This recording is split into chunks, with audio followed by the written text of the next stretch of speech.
Totally Broken Opinions, a solo episode. On today's episode, we are talking about Mad Max Furiosa, or a Furiosa, a Mad Max saga, because I went and watched it, and I really enjoyed Mad Max, the first one. Well, not the first one. The first one is the Mel Gibson one.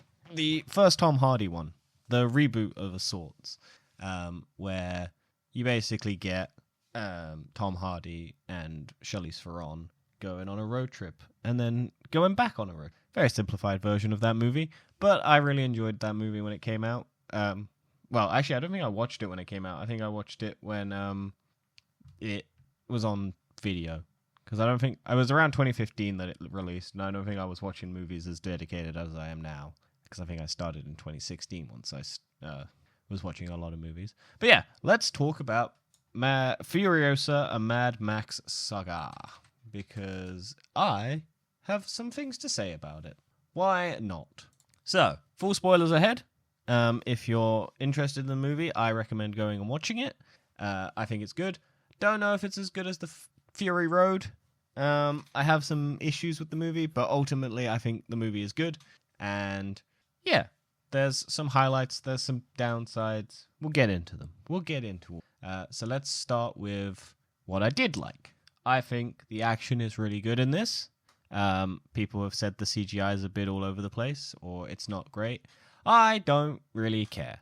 I didn't notice much CGI nonsense. You can tell when it's CGI, where in terms of like stuff that you wouldn't expect to, like, it's just how it's shot. It feels a bit fluffy in certain places, I guess. Not a bad thing. I think CGI is useful, but I think if it's noticeable, it's not great. I didn't notice it too much.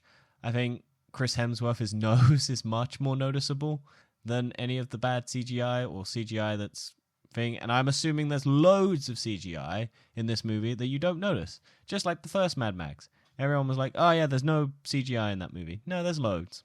There's practical stuff, and the way that it's shot is what's the word, looks clean and looks like it's all there, and there's the CGI blends very well. But I think we're in a point where CGI artists are pushed to the point where they're really struggling to keep up with the demand, and it sucks. So I don't blame this movie for having some spotty CGI. I didn't notice it personally. I think ultimately it's got good use of CGI. It's all like it has a direction. I think there's certainly something where you go, oh, you couldn't have done that without CGI. And I'm sure it's a safety thing as well. Like the last one, they did a lot of stuff that was dangerous, and I'm assuming it didn't do the first one didn't do that well. Like, it made money, but it didn't blow box office records, and it wasn't truly like this really well made. Like, it was a movie that didn't really make a lot of money. It made money, but it made enough money to make a sequel or prequel, but the prequel came out 9 years later, so it was meant to come out, I think, a couple years, but then it got delays and delays and delays, just like the Fury Road was meant to be, like, I think meant to have Mel Gibson at one point, and then they just kind of went, no, we'll just reboot it, sort of. I don't know. I don't know the history of Mad Max. I enjoy the Fury Road because I think it's a really good movie in terms of just how you do a simple story with really good characters and, like, really nice visuals and everything like that. But yeah, anyway, enough about Fury Road. We're going to be talking about Furiosa, a Mad Max saga. So yeah, like I was saying, in terms of the action, I think it was really well done. It's, again, there's more stuff in this one in terms of locations and places that you get to see. So because this is a prequel, we get to see, I think the beginning is the best. Like, the beginning action sort of like intro to this movie is phenomenal. I really enjoyed it. You're really engaged from the very beginning. It's basically, you see Furiosa getting taken from the Green Place, which is referenced in the last movie, and where Charlize Theron wants to return to, and you get her taken from it by some, like, thugs, and then it's basically her mom hunting these people down, trying to get her back, and you get basically an action sequence where she's riding a horse, they're riding motorcycles. She then snipes one of the guys, and then she steals the motorcycle. Then I think the others get away, like keep going, and then they get shot again. I think there's another one that gets shot. They destroy the bike in order to like make it, because the wasteland is bad. So there's not really, like, people wouldn't have knowledge of how to repair things, and people are stupid and stuff like that. So I think they decide to destroy the bike so that she can't track, because they've only got a certain amount of fuel in the bikes. And this is meant to be over, like, a long, long period of time, I imagine. That's what I felt. And so she gets to the location where she sniped the people, finds the bike broken, and you get this cool bit where she swaps all the parts on one bike to another bike, and then starts chasing them again. I thought that was really cool. And then you get, like, Furiosa running, getting free, running away, getting caught again. Stuff like this, just to show the ingenuity of the little girl. I really enjoyed that little girl. The little girl who plays Furiosa before you get Anya Taylor-Joy, who I was like, oh, this is going to be quite a short sequence. No, it's quite a long one. It's like maybe 40 to 50 minutes of the movie, I think, is like just the introduction of this character. Prequel, essentially. It's like this little girl. I'll try and find the name. Because she's really good. She was really good. Ayla Brownie. She was like really good emotion, really good like acting in a child, and I was like, oh shit, fuck. So she plays like young Furiosa. And I thought she was really good. Honestly, I found her more engaging than Anya Taylor-Joy. I don't know why. I have nothing against Anya Taylor-Joy, but every movie I've seen her in, I don't know if I like her in that movie. I don't know what it is about her. She just has a presence that I'm just like, yep, you're in this movie. Like Chris Hemsworth, I'm like, yeah, he's really good. He does take me out of the movie a bit because of his weird accent and his big fucking nose. And I'm like, okay. But you're having the time of your life and you're just having fun. But ultimately, I can see him in that world. Anya Taylor-Joy, every time I've watched her in something, I'm just like, that's Anya Taylor-Joy. And I don't know why. I liked her in this movie, don't get me wrong, but something just about her just always takes me out, or I just go, yep, she's acting in it. I don't know why. I don't know what it is about Anya Taylor-Joy that just makes me go, she's in a movie. Like I don't think she's a draw for me. But she's really good, I guess. But I did find that little girl even more interesting, the prequel stuff with her. And I don't know if it's because I like Charlize Theron more in the movie of Fury Road. And it's just kind of like, oh, I would have liked to see that little girl version grow up into Charlize Theron, or have the transition, because it's kind of like free transitions now, because you got that little girl, Anya Taylor-Joy, and then Charlize Theron. So I feel like having Anya Taylor-Joy in the middle is just kind of like, okay, I get it, but you don't want to de-age Charlize Theron but Charlize Theron is ageless, I guess. So whatever.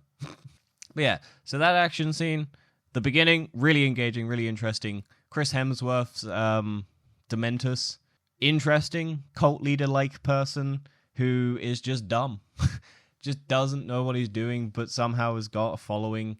And I really enjoyed him. His just weird engagement is really interesting, because he's just a guy who just has an army, and he just is self-destructive. Like he just doesn't know what he's doing, and I found that really entertaining. And I liked when the moment where all of his crew rock up to the Citadel of Immortan Joe, and Immortan Joe just goes, "Yep, all of these people are willing to die for me," and then just starts sacrificing them to take out Dementus rather than deal with any sort of resistance. And then Chris Hemsworth's character Dementus is just like, fuck, I gotta get out of here. But then again, he's got an initiative, because he then goes and takes down he's somewhat smart, but he's also an idiot, because he then goes and takes down Gastown, because he plots a interesting sort of what's the word, invasion, essentially.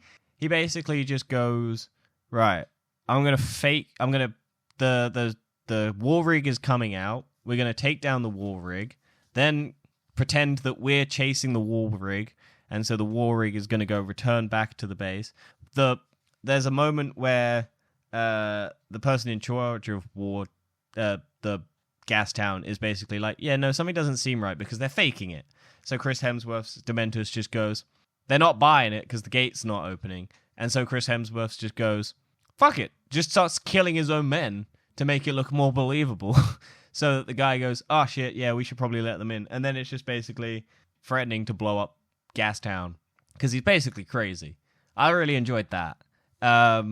So I thought that was really engaging. But all this time is just Furiosa being kept in a cage. And also the introduction to him is basically he gets people to tear a dude in half with motorcycles by attaching and then making them fight to do it, which I found interesting. Yeah, I like those moments. It's less bloody than you'd think, but you still see, because they basically whip up a bunch of dust and then the legs get dragged. I was expecting to see the whole thing where they're tearing, but yeah. So they get around it, they skirt around it a bit, but it's not as bloody as you'd think it would be. What else? I thought the midpoint interlude where you've got Anya Taylor-Joy as Furiosa rather than young girl Furiosa is good, where she's teamed up with the Jack guy, the Praetorian Jack guy, the guy who drives the war rig, who's just basically Mad Max. He's just a quiet guy who's basically, I think, wearing the outfit of Mad Max at some points. Not Tom Hardy's Mad Max, Mel Gibson's Mad Max. It looks very similar to that. I think it's Tom Buick who plays him. He was good. I really enjoyed him. Just greased up forehead. But I do love the world. I do like this world. This world, this whole, this one's more gives you the backstory of the world, because it opens with a history of the fall of civilization, I guess. Although it does only look like it's just in Australia, so it would just be funny if the whole Mad Max thing was only in Australia. The rest of the world was fine, but the rest of the world was just looking at Australia going, huh. Yeah, let's just leave them. They're on an island. We don't need to worry about them. I always find that would... But you've got a guy who's basically just got every bit of knowledge that they could tattoo onto him. And he's just giving Dementus history lessons about motorbikes and words that people have forgotten. And I found that really interesting. What else? Oh yeah, the mid chase scene. I think it was really cool because you've got motorcycles and people skating on the sand with I think tires attached to their feet or something is giving them the ability to snowboard, ski essentially on the sand, being dragged behind cars and things. And then you get they have parachutes and they start flying up in the air to throw their sticks that explode and stuff like that. And I thought that was a really cool sequence. And yeah, so I thought that was good. The main story issues I have was because you get Furiosa gets traded off by Dementus to Immortan Joe so that he can run Gastown basically and be one of the big three rulers essentially, because Chris Hemsworth just wants power essentially, but he's terrible with power. So the whole point is that he's part of the reason why stuff starts going to shit, because Immortan Joe, he basically kills the guy who was in charge of Gastown, and then he takes over because he does this trade so that he can basically, because he's pissed that Immortan Joe basically killed a bunch of his people because he tried to go in and he was meant to be the tough guy, but then he gets fucked. I thought that was good. But yeah, so Furiosa gets traded in, and then as one of Immortan Joe's wives, because she's pure, she's not fucked or anything like that. So she's a little girl, and she gets done for that. And then she goes and joins all of the other wives. And I was like, oh, cool. Okay, so this is how she meets all the wives, and this is how she forms her bond. Because she sees the terrible treatment that they've gotten, or she wants to, they treat her really nicely, so she wants to return the favor later on. But you just kind of get like one scene where they go together. One gives birth to a weird 4-legged creepy baby thing. And they all seem really devoted to Immortan Joe. And Furiosa just kind of runs off and doesn't do anything about it. She's not like, this is fucked. I want to help these people or anything like that. She's just kind of concerned with herself. Which I was like, okay, maybe it'll come back later. Maybe one of them helps. Because there's a moment where she runs off and then one of them's walking towards the camera. And you're like, oh, maybe she's going to talk to Furiosa about the situation. But no, she just walks off. And then it cuts to Furiosa. And she's cutting her hair because she's trying to escape. And because she basically has because one of the sons of Immortan Joe is I think creepy and trying to bang young Furiosa, but he also gets distracted by bells because he's an idiot. So she kind of notices that and starts like dingling her hair, but she cuts off her hair and then sticks it back to make a wig, so that when she wiggles her hair and he grabs it, she can just run away rather than whatever. And she loses the chastity belt, which is always a weird thing to see on a child. But yeah.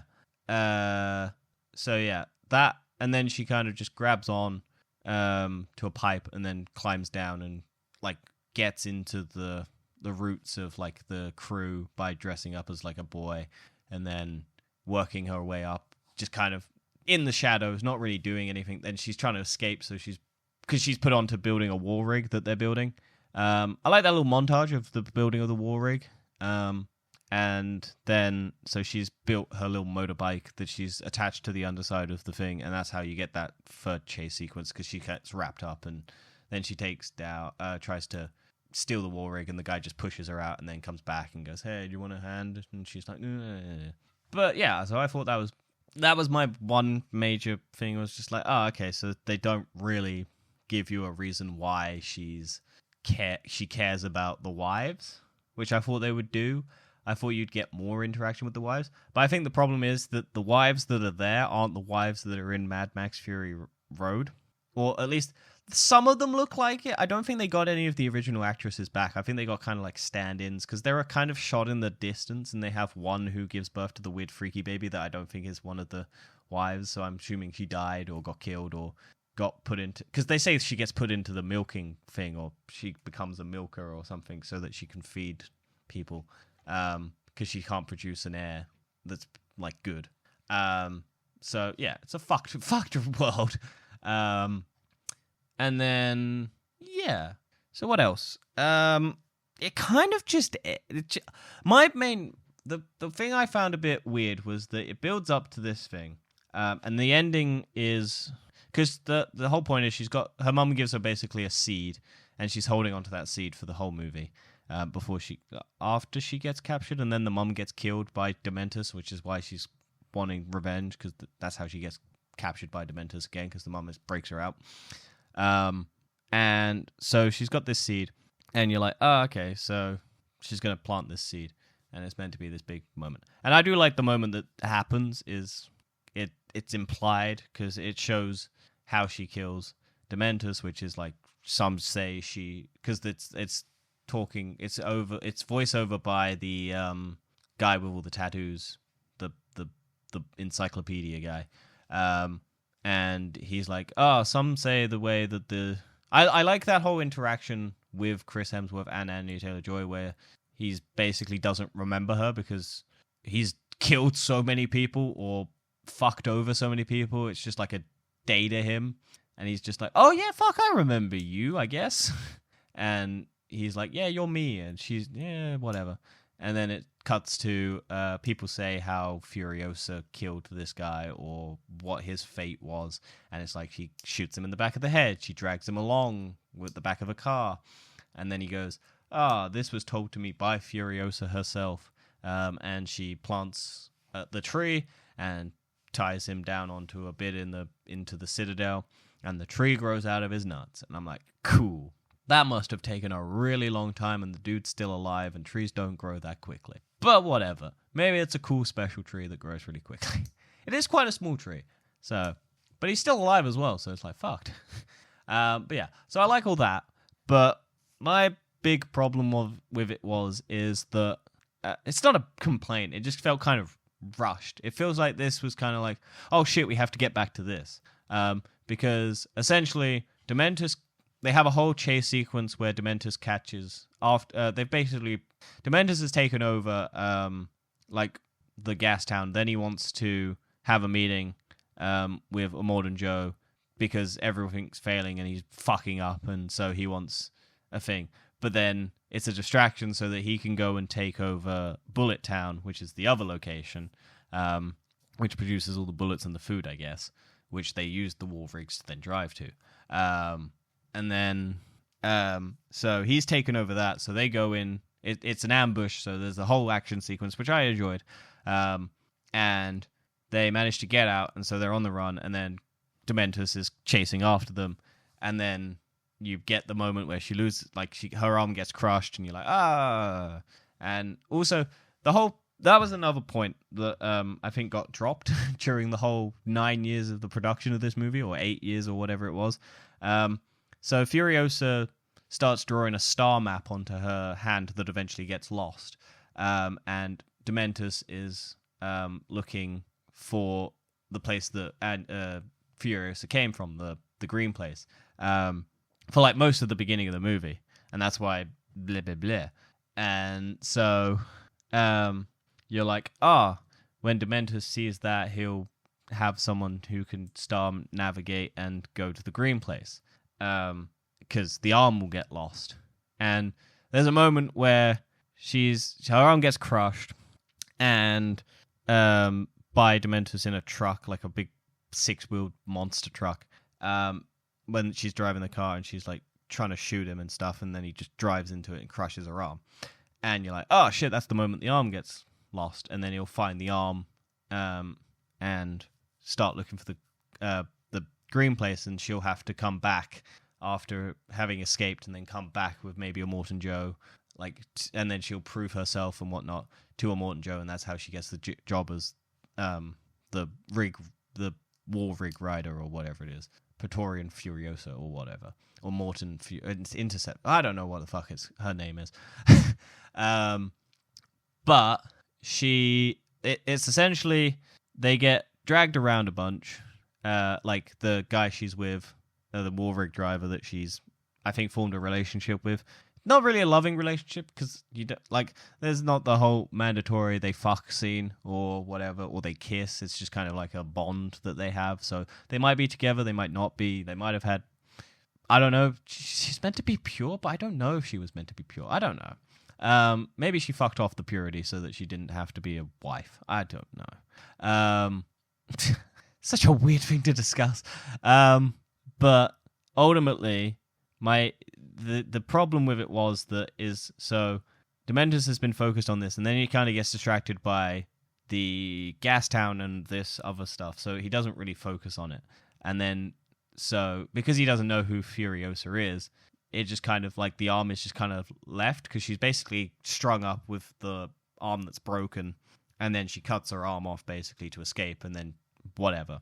I do like the moments though, because there's little moments in it where you can tell that they're better at driving than some of the other people, because there's just moments where she's got one arm and she's driving up a hill and it's dirty and dusty, and then you just see people just smash into the fucking mountain, like the mountain that they're climbing up on their motorcycles and things, and they can't drive up, and they're just falling over. And I do like that. That's a fun moment. It's just like there's like multiple times where it's just like people inept at driving, so you can see the skill difference at like driving up cliffs and rock faces and things like that. Because Chris Hemsworth is kind of brute forcing it, but then other people are like trying to brute force it as well, but just fall over or crash. It's just like, just unuseful drivers in this wasteland. But yeah, so back to the point.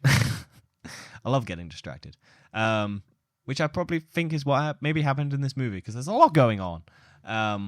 But so her arm it never comes into play.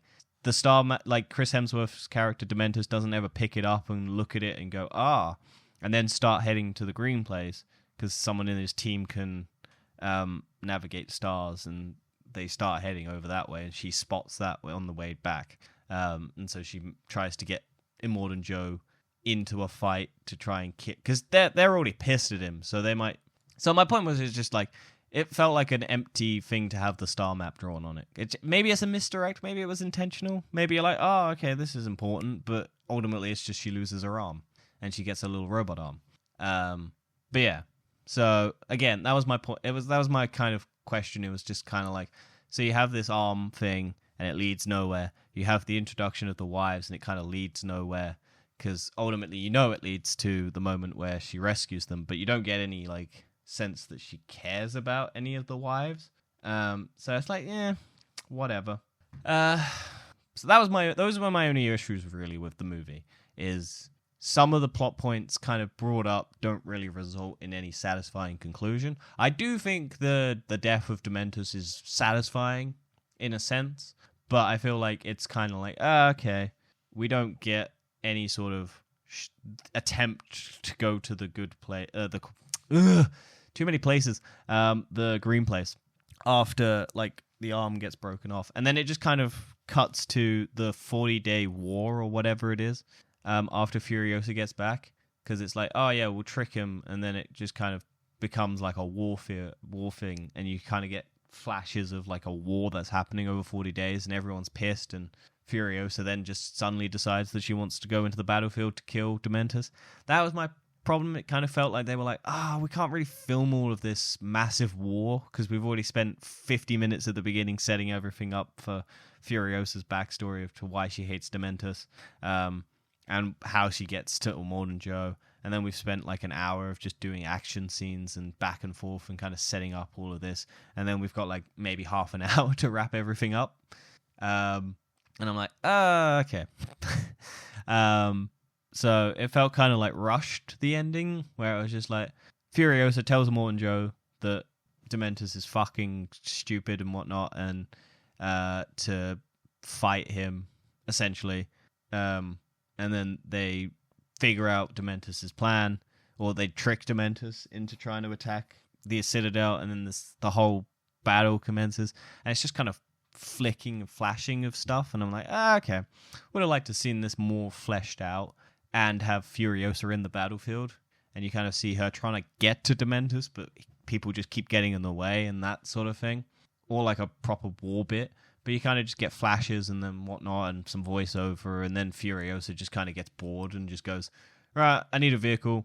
A guy gives her a vehicle. It's a shit vehicle. She then steals a vehicle and chases him down. And it's like, okay.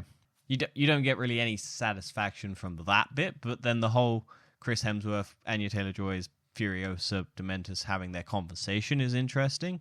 Because I just like villain resolutions. But yeah, so that was basically it. And then ultimately the ending is he dies. You get the tree growing out of his balls. She doesn't go back to the green place until she finds out that the green place is a swampland or whatever it is in Fury Road, and whatnot. And then you get flashes of scenes from the credits are basically flashes of what happens in to tie it all in is to what happens in Fury Road. So fuck you if you haven't watched Fury Road. You just see clips of what happens, and then apparently, which I didn't know but I should have known, is there's a bit at the end where you see Nux from Fury Road's car or something. But it's also not in the end the thing. So I have an app now which is Should You Wait, which is quite useful because it's basically a yes or a no, and it's mid credits, after credits, and it's yes, no, is there a post credit scene, and people just vote. And so it did say there's mid credits and an end credit, and because it's voted, you get a red and a green bar that kind of determines whether or not the percentage of are people lying or not lying, or is there a thing. So because I haven't used it before, I didn't super like I've looked at a couple other movies to see what they said, like movies I know that had post credits and non post credits, and the consensus was pretty much this is accurate. So it did say there's an end credit and a post credit, because I don't love having the post credits spoiled when you to find out if there is a post-credit, because most places give you a long fucking history of the movie or the movie itself and then give you the end credits. So it's like, I can't really read this or watch this or whatever. So having a little app that just says yes or no if there's an end credit or it's quite useful. But my main issue with it is I wish there was an option that you could tap to show you what the spoiler like end credit is, just to verify. Because it does say yes to an after credit, but it is just something that you wouldn't really want to stick around. Maybe have a is it worth staying around for? But I don't know. It's a useful app. If you don't care, if you don't want to know spoilers about the end credits, it's quite useful. It's user voted, so it depends on if people stick around and actually use the app. I might start flinging my vote in when I go see stuff, because I do tend to stick around for end credits. Because also it's just nice to respect the people who worked on the film. I was really pissed when The Fall Guys came out and I didn't get to watch the end credits because I watched it late and they just decided, fuck the people. So I didn't get to see any of the cool action scenes. That would have been what I would have liked. I would have liked to see, like, The Fall Guys, because this is a very heavy a very action-heavy film. I would have loved to see some clips of the behind-the-scenes making it, of, like, how they did the war rigs and the cars. Oh yeah, you get the little fucking guitar guy with the flame things again. Just something I remembered. But yeah, no, ultimately, I did enjoy this movie. I think if you watch this before Fury Road, I think you'd enjoy it more, because I think it does do a good job leading up to Fury Road. If you've never seen Fury Road, I think this is a good, like, it does service, and I think you'd enjoy it more because you're not worrying about who is and isn't dead, because you're like, oh, okay. And maybe the stakes are a bit higher because you know these people don't die. You're like, okay. And so, you know, maybe you've never... Yeah. Ultimately, I did enjoy this movie. I think it's good. I think you should go watch it. It is struggling at the box office. It's a weird one. Because the thing is everywhere. And I'm so positive people are going to be like, oh, it's because there's a woman instead of Mad Max. And it's not. It's just cinema's broken at the moment. Good movies don't make money. Bad movies do make money. Good movies sometimes do make money. Bad movies sometimes don't make money. This movie came out 9 years after the other one, and there was nothing really in between except for like maybe a video game and some comics. And I don't know. I don't know why this movie isn't doing great. Maybe word of mouth will push it. But I think also Mad Max Fury Road didn't do great. So I think it's just people going, oh yeah, no, Mad Max movie. Cool. It's also very Australian. And everyone hates the Australian. No, I don't mean I love the Australians. But yeah, ultimately, I think it's a good movie. I think you should watch it. I'll give it maybe like a 7.5 out of 10. Like, it's decent. It's not amazing. I think it's got some good action scenes. I think there's some cool stuff in it. I think characters are fun. There's a guy called Scrotus in it. Like, what more can you want from a movie? They say fanged a lot, and people think they're saying the F slur because of the Australian accent, which I find funny. Not in the movie, but I think people would hear it as the other word, because it's very close if you're not paying attention. And it just means put your foot on the accelerator and speed up, basically. But yeah, no. I think ultimately it's a fun film. There's not much more I can say. I've said basically all what's happened, and sorry if you haven't watched it. So I know the people who are watching this have probably watched it, or people who are listening to this haven't watched it and are trying to determine whether or not it's good. So I've given you bits and pieces, and I hope I haven't spoiled. Like all the action is worth seeing in person, I think. Even though I've said stuff that happens, I think ultimately it's worth seeing in cinemas and in a nice, like, big, like, it's one of the maybe, like, worth seeing in a cinema. I don't think you should. I think it's not going to be as good in a home release. But that's all I have to say. I hope you enjoyed this review. Next week, I think, is The Boys predictions. Me and Dan are going to be predicting The Boys season 4. And what we think is going to happen in that, and then we'll be doing other stuff after that. But yeah, hopefully you enjoyed this. Let me know, and I'll see you all in the next one. Bye-bye.